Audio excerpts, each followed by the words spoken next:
My name is Tim Campbell. I'm from San Francisco at the moment, formerly with the World Bank for 18 years as an urban specialist.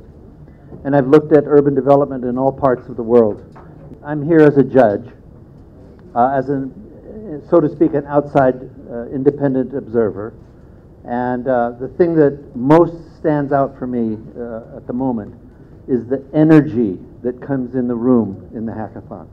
It is amazing how the young people catch fire over the ideas that they feel and live every day, the problems that they were presented, which include traffic congestion, participation, safety and security, disaster recovery, and so on. It is amazing at how creative and innovative they are with practical ideas that can be implemented.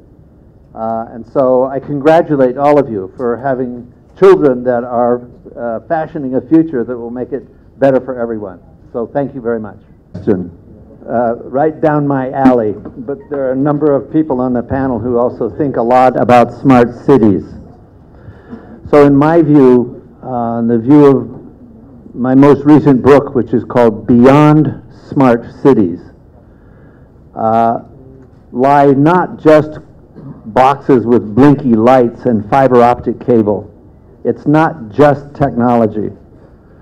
It's the people, and particularly the leadership in the city, that is able to mobilize the interest of the civic community, the academic community, the private sector, as well as elected public leaders, to sift through ideas and select the best ones. In other words, they have to learn. Lots of times they're learning from other cities.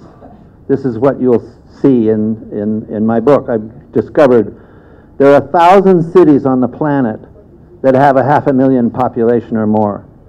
A third of those cities are bigger than a third of the cities in the United Nations.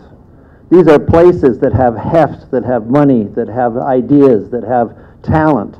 And they're mobilizing this talent. And a perfect example of this is this hackathon today.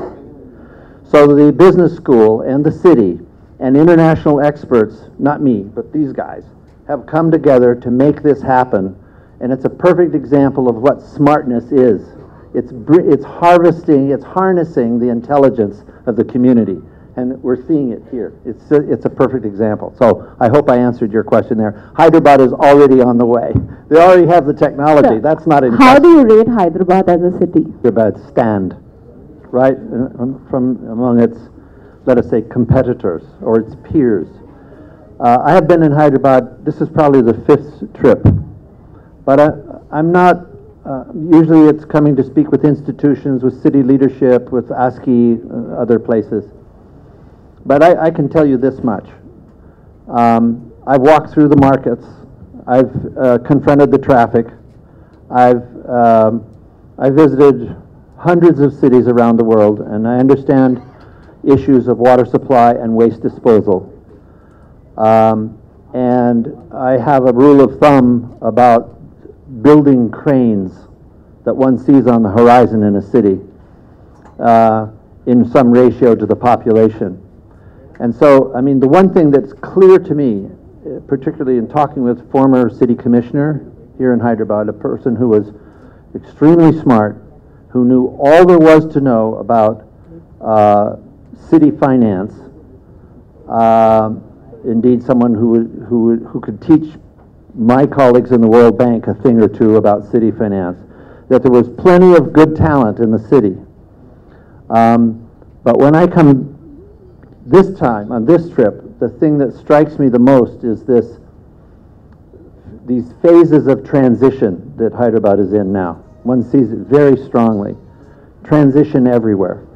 Right down to the numbering systems in local neighborhoods, up to the skyscrapers that are being built all around the city. So